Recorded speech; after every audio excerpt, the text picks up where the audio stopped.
அவர் தவறுதலாக பேசினாலும் அது தவறு தான். பெண்களை பற்றி தவறுதலாக பேசணும், அதனால தான் கைது பண்ணணும் அப்படின்னு சொன்னாங்க. அப்போ கைது பண்ணால் உடனே ரிலீஸ் பண்ணலாமோ, அதுக்கு சட்டம் இடம் கொடுக்குதா என்னுடைய கேள்வி. அவர் எதிர்கட்சி தலைவர் உதயநிதி ஸ்டாலினை கைது பண்ணிட்டு எந்த அடிப்படையில் நீங்கள் ரிலீஸ் பண்ணீங்க? அப்போ சட்டம் மாறுமா? சட்ட விதிகள் மாறுமா? பணக்காரருக்கு ஒரு சட்டம், ஏழைக்கு ஒரு சட்டமா?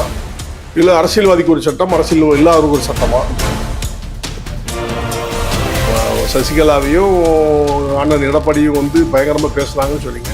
அப்போ அந்த அரசு அவங்க பேசுறவங்களை கைது பண்ணல. அந்த துணிச்சல் இன்னைக்கு விஜய்க்கு வந்திருக்கு. ஜெயலலிதா துணிச்சல் கிடையாது. இப்போ அந்த ராஜபாளையத்தில் ஒரு மந்திரியை பத்தி கண்ணாப்பண்ணான்னு பேசுறாள், அவளை என்ன செக்ஷன்ல அரெஸ்ட் பண்ணீங்க? நீங்க பச்சையா கொச்சையா பேசுது, எந்த செக்ஷன்ல நீங்க அந்த அம்மா அரெஸ்ட் பண்றீங்க? கவர்மெண்ட் உங்க மந்திரினா நீங்க என்னெல்லாம் பேசலாம், உங்களை கைது பண்ணதுக்கு சட்டத்தில் இடம் இல்லையா? எஸ்சி ஷெட்யூல் காஸ்ட் ஷெட்யூல் டைப்ஸ்க்கு கொடுக்கப்பட வேண்டிய நிதியை வேற இதுக்கு பயன்படுத்துறது உண்மை, அதில் எந்த மாற்றுக்கிறது. நானே நிறைய நான் போன கவர்மெண்ட்ல பண்ணதெல்லாம் சொல்லியிருக்கேன். அவங்க எல்லாம் சினிமா முகத்தில் உள்ளவங்க, சினிமா ஆக்டர்ஸ், சினிமா நடிப்பு, சினிமா கதை எழுதுறவன், அந்த கதை எழுதிட்டு இருக்க வேண்டியதான். நான் பிறந்த சாதி இருக்கு, எனக்கு பிறந்த குலம் இருக்குது, பிறந்த அப்பா அம்மா இருக்காங்க, எல்லாம் இருக்காங்க. நீங்க எதுக்கு அடையாளப்படுத்துறீங்க தலித்துன்னு சொல்லி?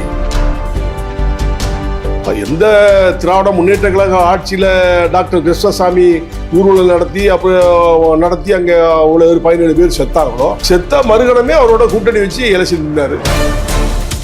நானும் டாக்டர் ராமதாசும் மதுரையில் போட்டு அப்போ 5 லட்சம் பேரை கூப்பிட்டோம். பள்ளர் பள்ளியர் ஒற்றுமை மாறாது, பள்ளர் பள்ளியர், அது தேவேந்திர குல வேளாண் வன்னியர் ஒற்றுமை மாறாது. எங்களை கொண்டு போய் எச்சில சேர்த்தாங்க, அவங்கள சேர்க்கலையே. நாங்கள் 2 அண்ணன் தம்பி தான். இல்லை அதுல எந்த மாற்றுக்கிறது, நாங்கள் 2 பேரும் அண்ணன் தம்பி தான். இப்போ வரைக்கும் அண்ணன் சங்கரசுப்படிய பையன் இறந்ததுக்கு சிபிஐ வழக்கு போட்டு அவர் கோர்ட்டு மூலமா ஆர்டர் வாங்கி சிபிஐக்கு கொடுத்தாங்க. இப்போ வரைக்கும் அவருடைய ரிசல்ட் என்ன? ஆண்டுகள் எத்தனை வருஷம் ஆச்சு? 20 வருஷம் ஆச்சு. இன்றைய நேர்காணலின் சிறப்பு விருந்தினராக தமிழக மக்கள் முன்னேற்ற கழகத்தினுடைய நிறுவனர் தலைவர் உயர் திரு ஜான் பாண்டியன் அவர்களோடு உரையாட இருக்கிறோம். சார் வணக்கம். வணக்கம். உங்களை சந்தித்தல் மிக்க மகிழ்ச்சி. நன்றி. எதிர்கட்சி தலைவர் உதயநிதி அவர்கள் கைது செய்யப்பட்டு தஞ்சாவூர் அழைத்து செல்லப்பட்டு பிறகு விடுவிக்கப்பட்டிருக்கிறார். திமுக தரப்பினர் என்ன சொல்றாங்கன்னா, சட்டசபைக்குள்ள உதயநிதி எதிர்கொள்ள முடியாததுனால விஜய் அவர்கள் ஒரு நாள் முன்னாடியே கைது செய்யறாரு அப்படிங்கிற மாதிரி அவங்க சொல்றாங்க. தாவேக்காவினர் என்ன சொல்றாங்கன்னா, முதல்வர் வாயை திறந்து பேசினாலே எதிர்கட்சிகள் பயந்து ஓடுறாங்க அப்படிங்கிற விமர்சனத்தை வைக்கிறாங்க. இந்த ஆட்சி அமைந்து கிட்டத்தட்ட 100 நாட்களை நெருங்க இருக்குது. நீங்க எப்படி பார்க்குறீங்க சார்? கைது என்பது தேவையற்ற ஒன்று. இன்னைக்கு இந்த கவர்மெண்ட்டை பொறுத்த மட்டும் எதுக்கு கைது பண்ணாங்க, எதுக்கு விடுதலை பண்ணாங்க நமக்கே சொல்ல தெரியல. அவர் தவறுதலாக பேசினாலும் அது தவறு தான். பெண்களை பற்றி தவறுதலாக பேசணும், அதனால தான் கைது பண்ணணும் அப்படின்னு சொன்னாங்க. அப்போ கைது பண்ணால் உடனே ரிலீஸ் பண்ணலாமோ, அதுக்கு சட்டம் இடம் கொடுக்குதா என்னுடைய கேள்வி. இப்போ இதே தான் நம்ம விளாத்திக்குளம் எம்எல்ஏ சட்டமன்ற உறுப்பினர் முதலமைச்சரை பேசினார்னு சொன்னு அரெஸ்ட் பண்ணி 1 வாரம் 10 நாள் ரிமாண்ட் பண்ணீங்க. அந்த வழக்குக்கு சட்டம் என்ன சொல்லுது? ஒரு எதிர்கட்சி தலைவர் உதயநிதி ஸ்டாலினை கைது பண்ணிட்டு எந்த அடிப்படையில் நீங்கள் ரிலீஸ் பண்றீங்க? அப்போ சட்டம் மாறுமா? சட்ட விதிகள் மாறுமா? பணக்காரருக்கு ஒரு சட்டம், ஏழைக்கு ஒரு சட்டமா? இல்லை அரசியல்வாதிக்கு ஒரு சட்டம், அரசியல் இல்லாதவருக்கு ஒரு சட்டமா? இது நீதிமன்றம் தான் பதில் சொல்லணும். இதை நான் ஏற்றுக்கொள்ள பக்குவத்தில் இல்லை. அவளை கைது பண்ணது தவறு, அதை நான் முழுமையாக சொல்றேன். இந்த சூழலில் நான் இன்னைக்கு பட்ஜெட் கூட்டத்தை வச்சுட்டு நேற்று கைது பண்ணிட்டு உடனே ரிலீஸ் பண்ணதுக்கு என்னத்துக்கு கைது பண்ணணும் அவசியமே இல்லை. என்னைக்குமே புரட்சி தலைவர் எம்ஜிஆர் காலத்திலிருந்து கலைஞர் காலத்திலிருந்து நான் எல்லாம் பார்த்துட்டு தான் இருக்கேன். புரட்சி தலைவர் அம்மா காலத்திலிருந்து அவங்களெல்லாம் திட்டாத எதிர்கட்சிகள் இருக்கா? எந்த எதிர்கட்சி தலைவர்களையாவது அன்றைய முதல்வர்கள், புரட்சி தலைவர் அம்மா இருக்கட்டும், எம்ஜிஆர் இருக்கட்டும், கலைஞராக இருக்கட்டும், யாரையும் கைது பண்ணிக்கானா கிடையாது. அவங்க பேசுறாங்கன்னா இவங்க கவுண்டர் பண்ணுவாங்க. கைது என்ற நடவடிக்கை எனக்கு புதுசா தெரியுது. இது வரைக்கும் அந்த மாதிரி முதலமைச்சர் திட்டினாலோ, முதலமைச்சர் பேசுறாலோ, பேச்சுரிமை உண்டு, பேசுவதற்கு பல தன்மைகளும் உண்டு. ஒரு வழக்கு போடுறது, உடனே கோர்ட் மூலமா ரிலீஸ் பண்றது, அப்புறம் ஒரு அப்பாவி பேசுறானா அவனை பிடிச்சி உள்ள போடுறது, சட்டமும் சரியாக செயல்படவில்லை. அதே மாதிரி திட்டமிட்டு அவரை கைது பண்ண தவறு. அந்த இது தேவையில்லாத ஒன்று என்று நான் கருதுகிறேன். ஆனா தாவேக்கா தரப்பினர் என்ன சொல்றாங்கன்னா, உதயநிதி ரொம்ப வரம்பு மீறி பேசுறாரு, பெண்கள் குறித்து அவதூறா பேசுறாரு. கடந்த காலங்களில் எடப்பாடி அவர்களையும் சசிகலா அவர்களையுமே ரொம்ப கொச்சையான முறையெல்லாம் பேசியிருக்கிறாங்க. அப்போ மு.க. ஸ்டாலின் அவர்கள் அவரை கைது பண்ணலையே. இனி அவங்க தான் சொல்றாங்க, சசிகலாவையும் அண்ணன் எடப்பாடியும் பயங்கரமா பேசுனாங்கன்னு சொல்றீங்க. அப்ப அந்த அரசு அவங்க பேசுறவங்களை கைது பண்ணல. அந்த துணிச்சல் இன்னைக்கு விஜய்க்கு வந்திருக்கு. ஜெயலலிதா துணிச்சல் கிடையாது, ஏழாமைன்னு சொல்லுங்க. அப்படி சொல்லக்கூடாது. ஏன் துணிச்சல் எதுக்கு? நல்ல ஆட்சி நாங்கெல்லாம் உங்களை எதிர்பார்த்துக்கிட்டு இருக்கோம். நல்ல ஆட்சி கொடுப்பீங்க, ஒரு 6 மாசம் வரைக்கும் பொறுங்கன்றீங்க. நாங்கெல்லாம் பொறுமையா உட்காந்துக்கிட்டு இருக்கோம். அதுக்காண்டி வாரம் போறோம் மேடையில பேசுறவங்களாம் பிடிச்சி உள்ள போடுவீங்களா? இது தப்பா இல்லையா? எங்க முன்னுவாரம் இல்லையா? இப்ப அந்த ராஜபாளையத்தில் ஒரு மந்திரியை பத்தி கண்ணாப்புனான்னு பேசுறாள், அவளை என்ன செக்ஷன்ல அரெஸ்ட் பண்ணீங்க நீங்க? நான் கேட்கிறேன். ஜெகதீஸ்வரின்னு நினைக்க அந்த அம்மா பேரு. அந்த அம்மா வந்து வீடியோவிலே பேசுது, பச்சையா கொச்சையா பேசுது. எந்த செக்ஷன்ல நீங்க அந்த அம்மா அரெஸ்ட் பண்றீங்க? உங்க கவர்மெண்ட் உங்க மந்திரினா நீங்க என்னெல்லாம் பேசலாம். உங்களை கைது பண்றதுக்கு சட்டத்துல இடம் இல்லையா? அப்ப சட்டம் எங்க வேணாலும் வளைஞ்சு கொடுக்குமா? தவறா இல்லையா? யார் செய்தாலும் தவறு தான். நீங்க செஞ்சாலும் தவறு தான், நான் செஞ்சாலும் தவறு தான். அவங்கள என்ன பண்ணீங்க? நடவடிக்கை எடுத்தீங்க. யூடியூப்ல போட்டு எல்லாம் கேட்கறாங்க. பச்சையா பேசலாம். அது ஒரு பொம்பளை பிள்ளை கொச்சையா பேசுறத நான் இப்பதான் கேட்கிறேன். அது நாட் குட். அதுக்கு நீங்க இந்த முதலமைச்சர் ஏன் நடவடிக்கை எடுக்கல? உங்களுக்கு பயமா? இல்ல என்ன அர்த்தம்? அப்போ சட்டம் எல்லாருக்கும் இல்லைங்கிறத நான் சொல்றேன். சட்டம் வந்து ஆளுக்கு தகுந்த மாதிரி சட்டத்தை நீதிமன்றம் கொடுக்குதோ என்ற மக்கள்கிட்ட அந்த கேள்வி இருக்குது. ஏன்னா மார்க்கண்டேயனை கைது பண்ணீங்க, அவரு அனிதாசனை பேசுறாரு கைது பண்றீங்க, அவங்கள சிறைக்கு அனுப்புறீங்க, அனிதா வெளியில விடுறீங்க, சகோதரர் உதயநிதி ஸ்டாலினை வெளியில விடுறீங்க, மார்க்கண்டேயனை பிடிச்சி உள்ள போடுறீங்க. இவர் பேசுறதும் உண்மை, ஒரு பேசுறதும் உண்மையா இருந்தால், சட்டம் செக்ஷன் எல்லாம் உண்மையா இருந்தால், இவங்களை மட்டும் எப்படி விடுவதற்கு உங்களுக்கு பவர் இருக்குன்னு கேட்கிறேன். தப்பா இல்லையா? சட்டம் என்பது ஆளுக்கு தகுந்த மாதிரி சட்டத்தை நீதிமன்றம் செயல்படுதா என்ற கேள்விக்குறி மக்களிடத்தில் இருப்பதை நான் கேட்கிறேன். அனிதா ராதாகிருஷ்ணன் தினமும் பேசுறாரு, வெகு விரைவில் திமுக ஆட்சிக்கு வந்துரும் அப்படிங்கிறாரு. ஸ்டாலின் அவர்கள் சட்டசபைக்குள்ள வருவாங்க அப்படின்னு பேசுறாங்க. தாவேக அமைச்சர்கள் சிடிஆர் நிர்மல்குமார்லாம் என்ன சொல்றாங்கன்னா, இப்பவும் இந்த நிமிஷம் கூட திமுக அண்ணா திமுக கூட்டணி அவங்க பேசிட்டு தான் இருக்கிறாங்க அப்படின்னு தொடர்ந்து சொல்றாங்க. இன்னமும் அந்த பேச்சுவார்த்தை நடக்குது. அதனால என்ன தப்புன்னு நான் கேட்கிறேன். 2 பேரு எதிர்கட்சியா இருந்தவங்க நண்பராக தப்பு. இவங்களுக்கு என்ன பயம்? சேர்ந்தா நல்லது தானே. ஆட்சி மக்களுக்கு நல்லாட்சி வேணுங்கிற ஒண்ணு குறிக்கோள் தானே தவிர யார் சேர்ந்தா என்ன யாரு சேரலாம் உங்களுக்கு என்ன கஷ்டம்னு கேட்கிறேன். சேரட்டுமே, 2 பேரும் ஒன்னா சேர்ந்து வட துருவம் தென் துருவம் சேர்ந்தா தமிழ்நாட்டுக்கு நல்லது தானே, தப்பு இல்லையே. சேரதுனால நீங்க ஏன் பொறாமப்படுறீங்க? நீங்க நல்லாட்சியை கொடுங்க. அதைத்தான் குதிரை பேரத்துல ஈடுபடுறாங்க அப்படின்னு இப்ப கிட்டத்தட்ட ஒரு 12-15 பேரை கைது செஞ்சிருக்கிறாங்க. தாவேகா எம்எல்ஏக்களுக்கு தலா 50 கோடி வரைக்கும் பேரம் பேசியிருக்கிறாங்க அப்படின்னு ஒரு குற்றச்சாட்டை முன்வைக்கிறாங்க. அதே நான் திருப்பி கேட்கிறேன். எலெக்ஷன் முடிஞ்ச உடனே இந்த மக்களால் தேர்ந்தெடுக்கப்பட்ட பிரதிநிதி ஒரு 6 பேர் ரிசைன்மெண்ட் போனாங்களே, அவங்க எல்லாம் பணம் வாங்கினாங்களா வாங்கலையான்னு அவங்க யாராலும் சொல்ல முடியுமா? நான் கேட்கிறேன். எதுக்காக ரிசைன் பண்ணாங்க? மக்கள் பிரதிநிதி பணம் வாங்காம ரிசைன் பண்ண முடியுமா? சொல்லுங்க. பணம் வாங்கிட்டு தான் ரிசைன் பண்ணிக்கிங்க. அப்ப நீங்க கொடுத்துருப்பீங்கல்ல. இது மக்களுடைய கேள்வி, என்னுடைய கேள்வி மட்டும் நினைக்காங்க. மக்களுடைய கேள்வி அதுதான். அந்த 3 பேர் எதுக்காக முதல்ல 3 பேர் போனாங்கல்ல, அவங்க எதுக்காக அப்படி போனாங்க? என்ன காரணம்? நீங்க எதுக்கு அவங்கள சேர்த்துக்கிட்டீங்க?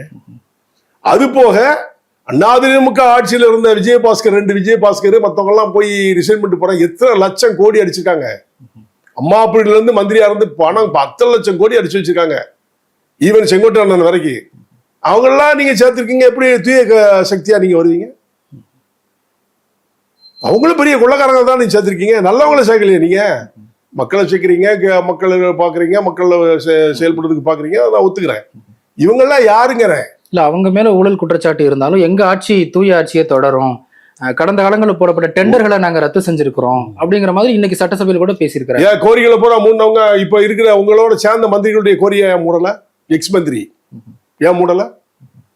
விஜயபாஸ்கர் பெரிய கோரிலாம் ஓடிட்டு இருக்குல்ல, அவங்களுடைய சொத்தை பாதுகாக்கிறது உங்கள்கிட்ட வந்து சேர்றாங்க. அதை நீங்க ஏத்துக்கிறீங்க. அது தப்பு இல்லையா?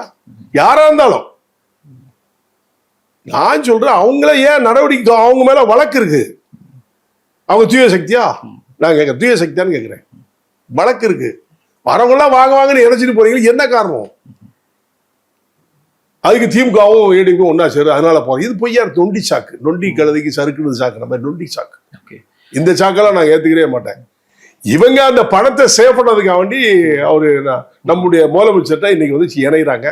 முதலமைச்சர் தான் அதை உண்மையா இவர் சரியானவங்களா இல்லையான்னு அவங்க தான் கண்காணிக்கணும். இதை நான் சொல்ல முடியாது.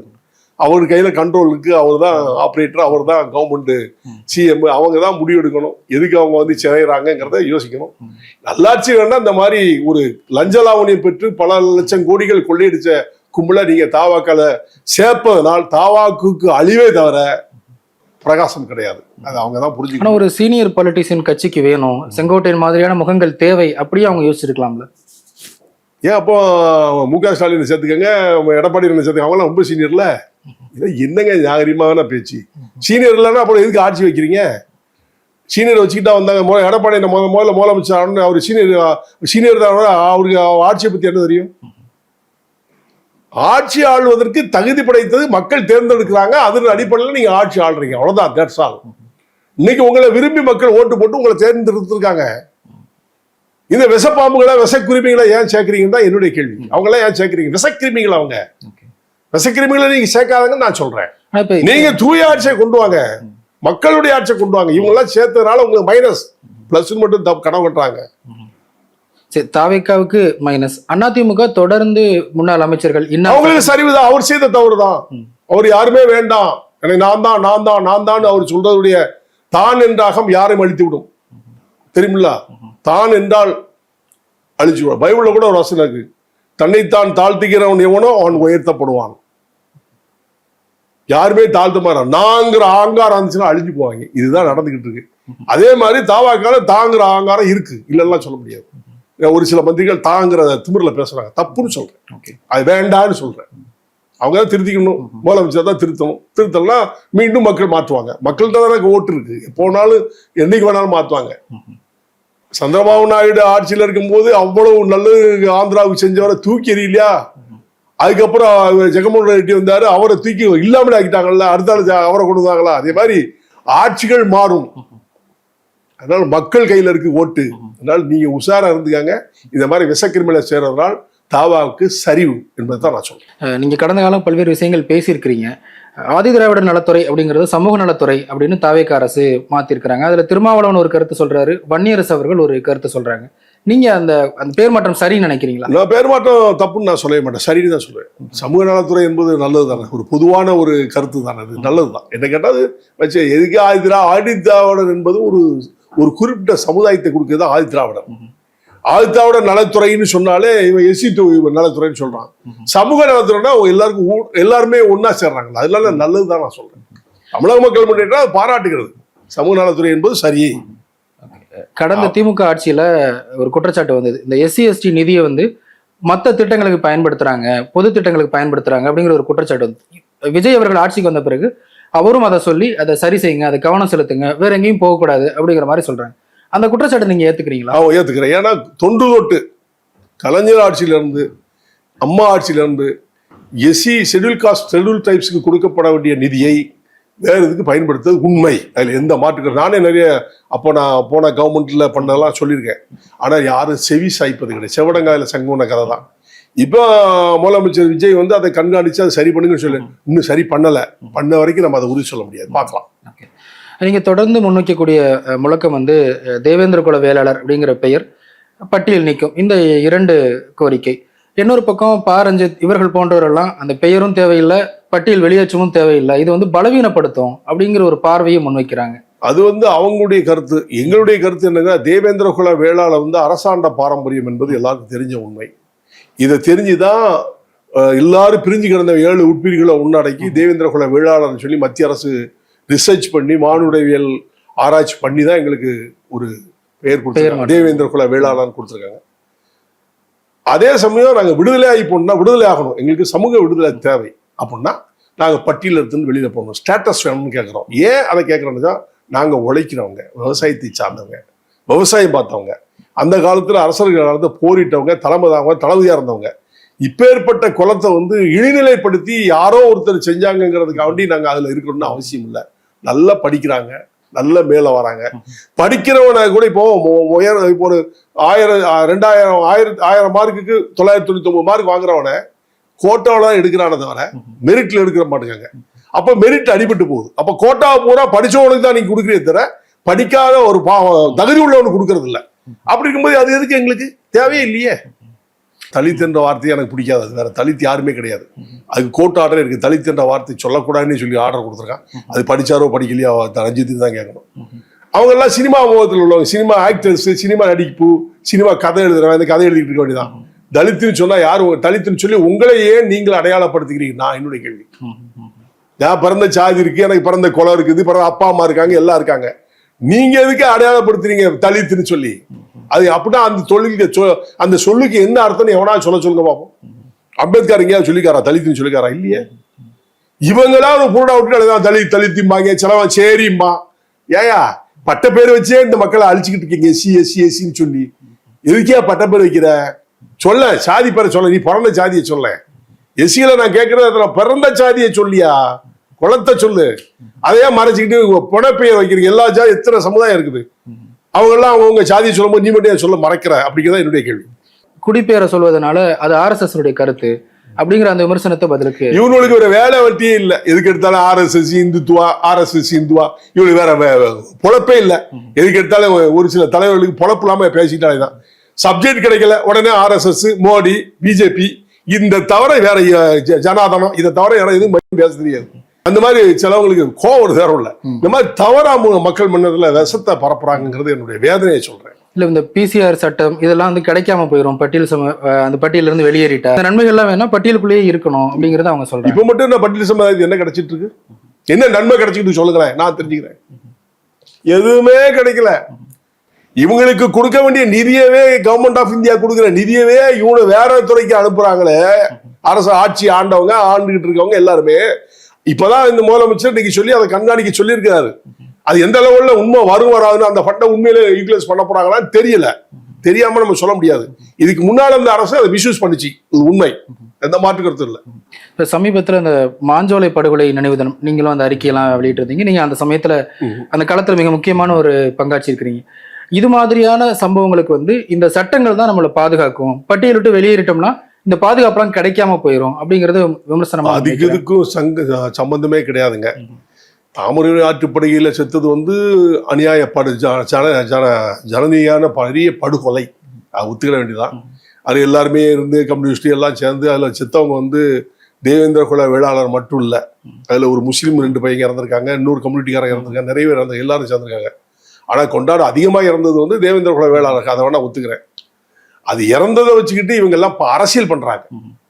இறந்து போனவங்களுக்கு இன்னும் தெரியவே ஊழல் நடந்துச்சு, கமிஷன் நடந்துச்சு, மோகன் கமிஷன். அந்த கமிஷன்ல இவங்களுக்கு டெத் சர்டிபிகேட் கூட ஒரு பையில வாங்கி கொடுக்கல.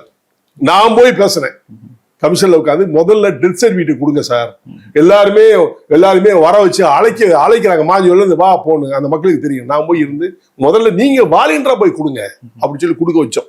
இப்ப தலைவர்கள்லாம் நீ பேசுறாங்களா, நாங்க அப்ப போராடுறாங்க, ஒரு தலைவனும் போய் அங்க டெத் சர்டிபிகேட் கூட வாங்கி கொடுக்கல.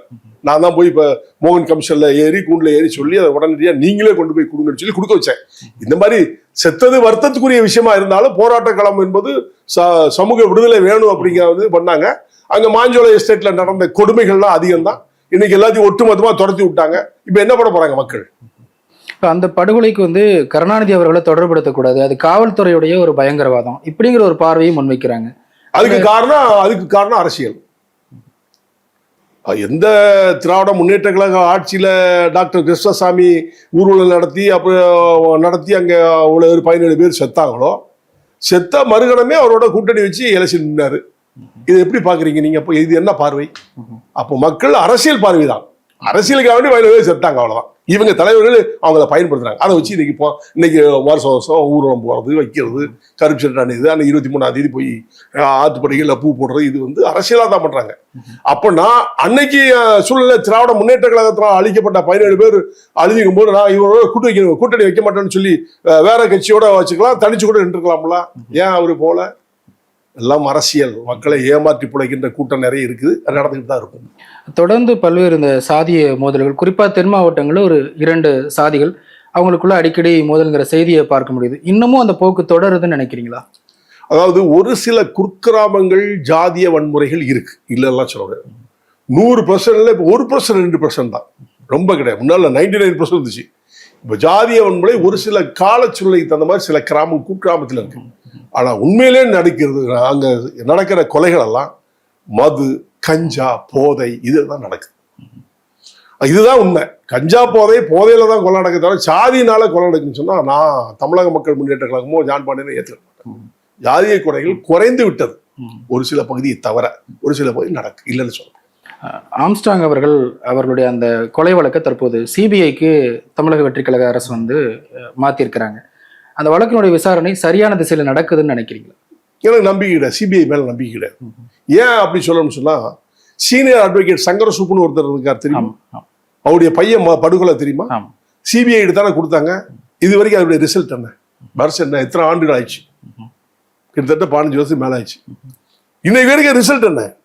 சிபிஐ என்பது மக்களை ஏமாற்றுகின்ற ஒரு துறை. சிபிஐ எல்லாம் ஒண்ணும் செய்யாது. ஆனா பொற்கொடி ஆம்ஸ்ட்ராங் போன்றவரெல்லாம் வரவேற்றிருக்கிறாங்களே. சிபிஐ வேணும் இவங்க கண்மூடித்தனமா கேட்கறாங்க, கொடுத்துட்டாங்க, அவ்வளவுதான். அரசுடைய கடமை முடிஞ்சு போச்சு. சிபிஐ கொடுத்துட்டா எங்களுக்கு சம்பந்தம் இல்லைன்னுவாங்க. சிபிஐ என்ன செஞ்சிருக்கு இது வரைக்கும் நான் கேட்கிறேன். எத்தனை சிபிஐ வழக்கு கிடக்கு, பெட்டி பம்பா கிடக்கு சொல்லுங்க. உதாரணத்துக்கு சொன்னேன், அண்ணா சங்கரசுபடிய பையன் இறந்ததுக்கு சிபிஐ வழக்கு போட்டு அவர் கோர்ட்டு மூலமா ஆர்டர் வாங்கி சிபிஐக்கு கொடுத்தாங்க. இப்போ வரைக்கும் அதனுடைய ரிசல்ட் என்ன? ஆண்டுகள் எத்தனை வருஷம் ஆச்சு? 15 20 வருஷம் ஆச்சு. விசாரிக்க சொல்லி கண்டிப்பா அதுக்கு ஒரு நியாயம் நீதி கிடைக்கும்னு சொன்னா மக்கள் ஏமாற போறாங்க. கிடைக்காது. நீங்க இந்த பொதுவா தமிழ் சமூகத்துல ஒரு மிக மூத்த ஒரு அரசியல் தலைவரா இருக்கிறீங்க. பாட்டாளி மக்கள் கட்சியிலையும் நீங்க இருந்திருக்கிறீங்க. ஒரு புதிய அரசியல் யாரா வந்துருச்சு அப்படிங்கிற மாதிரி எதுவும் ஃபீல் பண்றீங்களா தாவேக்காவுக்கு பிறகு? அதாவது தாவக்கா வந்து 2 அரசியல் கட்சியை நிராகரிச்சு 2 பேருடைய வெறுப்புகளை சம்பாதிச்சு இந்த புதுசா ஒரு ஆட்சியை கொண்டோன்னு சொல்லி மக்களுடைய முடிவில் இன்னைக்கு அவங்க வந்திருக்காங்க. அதை நான் வாழ்த்துறேன், இல்லைன்னு சொல்லலை. மீண்டும் இவங்களுடைய ஆட்சியை வைத்துதான் மக்கள் நிர்ணயம் பண்ணுவாங்க. நிறைய கட்சிகள் துவங்கிட்டு தான் இருக்காங்க. இப்போ பாட்டாளி மக்கள் கட்சியில முதல்ல ஆரம்பிச்சது நான், டாக்டர் ராமதாஸ், தீரன். வன்னிய சங்கத்துடைய ஃபவுண்டர் யார் தெரியுமா? டாக்டர் ராமதாஸ்ன்னு இவங்க சொல்றாங்க. சுப்பிரமணியம் IAS. இதுவரைக்கும் அந்த கட்சியோ அந்த கழகமோ ஏன் சொல்லல? அவர் தான் வன்னியர் சங்கத்தை ஆரம்பிச்சவர். அப்புறம் தான் டாக்டர் வந்தார். அவர் எங்களோட இருந்தார், அவங்களோட இருந்தார், நானும் அவங்களோட இருந்தேன். சுப்பிரமணியம் இந்த IAS தான், ரிட்டையர்டு IAS தான் முதலாக வன்னியர் சங்கம் ஆரம்பித்த ஒரு தலைவர், ஃபவுண்டர். அதுக்கப்புறம் தான் டாக்டர் ராமதாஸ். ஆனா இதே டாக்டர் ராமதாஸோ அவங்க குடும்பமோ அவங்களுடைய வன்னியர் மக்களோ அந்த சுப்பிரமணியம் IAS ஏன் மறந்தீங்க? தவறா இல்லையா? செய்த நன்றியை மறக்கூடா இல்லையா? ஏன் தீரன் தெரியாதா? இப்ப தீரன் ஒரே மேடையில இப்ப அவரும் இல்ல இருக்காரு. அவரு அங்கிட்டு போனாரு, கடைசியில வந்துட்டாரு. அது தப்பு இல்ல. அவருக்கு பிடிச்சிருக்கு போனாரு, பிடிக்கல போனாரு, மறுபடி வந்தாரு. அவருக்கு ஏன் அதெல்லாம் அவர் பிரச்சனைப்படுத்தல. யாரு உருவாக்குனாங்களோ அவங்கள பத்தி ஒருத்தருமே பேசல. நான் தான் பேசிக்கிட்டு இருக்கேன். சுப்பிரமணியம் IAS தான் வன்னியர் சங்கத்துடைய தலைவர் முதல்ல. அதுக்கப்புறம் சுப்பிரமணியம் IAS ஆல் நிர்ணயிக்கப்பட்டதான் டாக்டர் ராமதாஸ் அவர்கள். அதுக்கப்புறம் நிறைய வந்துட்டாங்கன்னு வச்சுங்களேன். அதுதான் உண்மை. அவங்களே மறந்துட்டாங்க. நம்ம அதுல என்ன பண்ண முடியும்? இப்ப டாக்டர் ராமதாஸ் அரசியல் துறவரம் அப்படிங்கறத அறிவிச்சிருக்கிறாரு. அது தமிழக அரசியல் ஒரு புதிய வார்த்தை, ஒரு சொல்லாடல். மீண்டும் பாமக ஒண்ணு சேர்ந்துருச்சு. அன்புமணி அவர்களை தலைவரா ஏத்துக்கிட்டு இருக்கிறாங்க. பாமக ஒருவேளை தேர்தலுக்கு முன்னாடி பிரிஞ்சு இருந்ததுனால ஒரு பிளவை சந்திச்சிருச்சு அப்படிங்கிற மாதிரி நினைக்கிறீங்களா? இல்ல, அது அவரு டாக்டர் ராமதாஸ் எடுத்த முடிவு தவறான முடிவு. ஏற்கனவே உங்களுடைய பையனை டிக்ளேர் பண்ணிட்டீங்க. டிக்ளேர் பண்ண பிறகு எதுக்காக வேண்டி அவரை நீக்கினீங்க? நான் அவன் கிடையாதுன்னு சொன்னீங்கன்னு தெரியல. அது அவங்களுக்குள்ள குடும்ப சண்டைன்னு தான் நாங்கள் கெஸ் பண்றேன். எதுக்காக வேண்டி அவர் போனாரு, எதுக்காக வேண்டி துறவரம் போறது கரெக்ட் தான். அவர் வயசாகி போச்சு, 88 வயசாச்சு. இதுக்கு மேல அவர் ஃபீல்ட்ல இறங்கி நடந்து போக முடியாது. அவர் அது முதன்மையா வச்சு அவர் பையன்கிட்ட கொடுத்தது சரிதான், தப்புன்னு சொல்ல. பிரிஞ்சு கிடக்காங்கலாம் சொல்ல. அப்பம் புள்ள என்னங்க பிரிவாங்க? என்னங்க இது போய் பிரிஞ்சு கிடக்காங்க சேர்ந்தாங்கிறது தவறுங்க. இருவரும் ஒரே அப்பா பிள்ளைக்குள்ள சண்டை போய் நீங்க பிளவாயிட்டாங்க, பிரிஞ்சுட்டான்னு சொன்னா அது மீடியால சொல்ல தவறு. அவங்களா தான் இருக்காங்க, நம்ம தான் பிரிச்சுக்கிட்டு இருக்கோம். அதெல்லாம் கிடையாது. நல்லா இருக்கணும், அவ்வளவுதான். ஒரே அணியா இருந்தா நல்லது தானே, சிறப்பு தானே. இப்போ அவர் young generation, Anbumani young generation, எல்லாரும் பிடிக்கும், எல்லாரும் வளர்க்கணும்னு கஷ்டப்படுறாரு. அவங்க அப்பா விட்ட பணியை அவர் செய்யணும். அதுக்கு அவருக்கு இடம் கொடுக்குறது சரிதானே. அதுல என்ன தப்பு இருக்கு? வரட்டுமா, வாழ்த்துவோம். அவர் ஜெனரேஷனுக்கு அப்புறம் ஒரு வாரிசு வரணும், அவர் தானே வர முடியும். வேற யாரும் நம்ப முடியாதுல்ல, விட்டுட்டு ஓடி போயிடாங்கல்ல. அதனால அவர் வச்சு சரிதான். ராமதாஸ் அவர்கள் தொடர்ந்து பேசிட்டு இருக்கிறாரு. வடக்க வன்னியரும் தெற்க தேவேந்திர குல வேளாளரும் ஒண்ணு சேர்ந்தாங்கன்னா நம்ம தான் ஆட்சி அமைப்போம். அதாவது இது 1989 வன்னியர் பல்லர் பள்ளியர் ஒற்றுமை மாநாடு நானும் டாக்டர் ராமதாஸும் மதுரையில் போட்டோம். அப்போ 5 லட்சம் பேரை கூட்டோம். அவருடைய தலைமையில என்னுடைய முன்னிலை நடந்துச்சு. எங்க மதுரையில தான் நடத்தணும் பெரிய மாநாடு. பல்லர் பள்ளியர் ஒற்றுமை மாநாடு, அது தேவேந்திர குல வேளாளர் வன்னியர் ஒற்றுமை மாநாடு.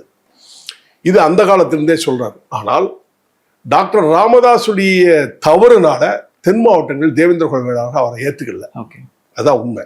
அதன் அடிப்படையில் அதுக்கு காரணம் சில காரணம் நிறைய சொல்ல வேண்டியிருக்கும். ஒரு சில தவறுகள் நாங்களே வெளியில போறதுக்கு அதான் காரணம். இன்னைக்கும் அந்த சாத்தியம் இருக்குன்னு நினைக்கிறீங்களா? வாய்ப்பு சேருவதற்கான வாய்ப்புகள் கம்மி. ஒருவேளை கூட்டணி அமைகிறது, அதுக்கான சாத்தியம். கூட்டணி என்பது வேறு. கூட்டணி அரசியல் ரீதியா தர வரும், ஜாதி ரீதியா வராதுல்ல. இப்போ அவர் பாட்டாளி மக்கள் கட்சி ஜாதியா ஏன் பாக்குறீங்க? அது பாட்டாளி மக்கள் ஒரு கட்சி இல்ல அவங்க சொல்ற இது வந்து இருவரும் ஒரு தாய் மக்கள், ஒரே கொடியில் புத்து சமுதாய ரீதியில ஒரு தாய் மக்கள். அதோட பள்ளர் பள்ளியில் ஒற்றுமை மாநாடு நடந்திருக்கோம். தேவேந்திர குல வேளா தேவரும் ஒரே தொழில் பார்க்குறாங்க, விவசாயம் பார்க்குறவங்க, அக்ரிகல்ச்சர் எல்லாமே இவங்க 2 பேரும் ஒரே நடைமுறை. ஒருத்தர் 2 பேரும் மாரியம்மனை கும்பிட்றாங்க, 2 பேரும் கருப்புசாமி கும்பிட்றாங்க. ஒரே எல்லா ஐதீகத்துல 2 அண்ணன் தம்பி தான். எப்படி பிரிஞ்சாங்கன்னு எனக்கு சொல்ல தெரியல. எங்களை கொண்டு போய் எச்சில சேர்த்துட்டாங்க, அவங்கள அப்படி சேர்க்கலையே. நாங்க 2 அண்ணன் தம்பி தான். இல்ல அதுல எந்த மாற்றுக்கிறது, நாங்க 2 பேரும் அண்ணன் தம்பி தான் இப்போ வரைக்கும். ஆனால் அரசியலுக்கு சாத்தியப்படுமானா முடியாது, வாய்ப்பு இல்லை. உங்களைப் போலவே உங்களுடைய பேர் பல இடங்களில் சீமானவர்களும் குறிப்பிட்டிருக்காரு. நாம் தமிழர் கட்சியும் அல்லது சீமானவர்களும் ஜான் பாண்டியன் அவர்களும் இணைந்து ஒரு களத்தை முன்னெடுக்கிறதுக்கான சாத்தியக்கூறுகள் இருக்கா சார்? அரசியல் சூழ்நிலையை பொறுத்து தான் சொல்ல முடியும், இப்ப சொல்ல முடியாது. தேர்தல் காலகட்டம் தான் பதில் சொல்லும். இப்போ இன்னைக்கு எதிரிக்கு எதிரி நண்பன், நண்பருக்கு எதிரி. இப்போ திமுகவும் ஏடிஎம்கே ஒன்றா சேருதுன்னு சொல்லிங்கன்னா சந்தோஷப்படுறேன். அதே மாதிரி சீமான் கட்சி வச்சிருக்காரு. அதே மாதிரி நாங்கள் தமிழக மக்கள் முன்னேற்ற கழகம் நிறைய கட்சிகள் ஒன்றா சேர்ந்து சேர்றதுனால தவறு இல்லையே. கூட்டணி தானே வெற்றி பெறும், தனிச்சுன்னு தான் ஜெயிக்க முடியாது இல்லையா? அந்த சூழ்நிலைக்கு கூட்டணி தேவைதானே. இப்ப சீமான் அவர்கள் தொடர்ந்து தாவேக்காவை விமர்சிக்கிறாரு. இடைத்தேர்தல் வந்தா, இடைத்தேர்தல் எப்போ வரும் நான் வெறியோட காத்துட்டு இருக்கிறேன், இதுக்கு பிறகுதான் நான் களத்துக்கே வருவேன், நிச்சயமா நான் ஜெயிப்பேன். அது மக்கள் தான் முடிவெடுக்க முடியும், நீங்கள் நான் முடிவெடுக்க முடியாது. அது மக்கள் முடிவெடுப்பாங்க. இடைத்தேர்தல் என்பது எதிர்பார்க்கிற ஒன்று. ஆனால் இடைத்தேர்தலில் மீண்டும் அந்த வெளியில போனவனுக்கு திருப்பி சீட்டு கொடுத்தாங்கன்னா சத்தியமா தாவாக்க ஜெயிக்க முடியாது. ஏன்னா அவனு திருடனை கொண்டு போய் மறுபடியும் சீட்டை கொடுத்தீங்கன்னா. சமீபத்தில் டாக்டர் கிருஷ்ணசாமி அவர்கள் ஒரு அனைத்து கட்சி கூட்டத்தை நடத்தியிருந்தார். வர 7ஆம் தேதி அவர் தலைமையில் ஒரு ஆர்ப்பாட்டமும் அறிவிச்சிருக்கிறாங்க. கிருஷ்ணசாமி அவர்களோடு நீங்க இணைந்து செயல்படுவதற்கான சாத்தியக்கூறுகள் இல்லவே இல்லை அப்படின்னு எடுத்துக்கலாமா? அது காலச்சொல்லையை பொறுத்து. இப்போ ஏடிஎம்கேல நானும் அவரும் ஒன்றா இல்லையா இருந்தோம்ல. எடப்பாடி அரசியல் அதிமுகவில் வந்து நானும் இருந்தோம், அவரும் இருந்தோம், ஒரு நேரத்தில் இருந்தோம். அரசியல் ரீதியா வந்து ஒன்றிணைக்கு வாய்ப்பு இருக்கே தவிர இருவரும் ஒன்றிணைவதற்கு வாய்ப்பு இல்லை. அதுக்கு சாத்தியமா? வேல்முருகன் அவர்கள் ஒரு தனி அணியா இருக்கிறாரு. அவரும் தொடர்ந்து உங்க மேல ஒரு நன்மதிப்பை வெளிப்படுத்திட்டு வர்றாரு. வேல்முருகன் அவர்கள் உங்களுக்குமான அந்த உறவு எப்படி இருக்கு சார்? வேல்முருகன் தம்பி தான், நல்ல பையன், நல்ல ஒரு ஆக்டிவான தம்பி தான், நல்ல ஒரு போராளி தான், இல்லைலாம் சொல்ல முடியாது. நல்ல பையன், அவ்வளோதான். பட் அவருடைய அரசியல் பயணம் வேற, ஒவ்வொருத்தருக்கும் ஒரு கருத்து வேறுபாடு கொண்டு. அவருடைய பயணங்கள் வேற, என்னுடைய பயணங்கள் வேற, ஒவ்வொருத்தருக்கும் வித்தியாசம் கொண்டு. அவருடைய பார்வையில் அவர் போறார், என்னுடைய பார்வையில் நான் போறேன், அவ்வளோதான். நிகழ்ச்சியில் பங்கெடுத்தமைக்கு மிக்க நன்றி. நன்றி.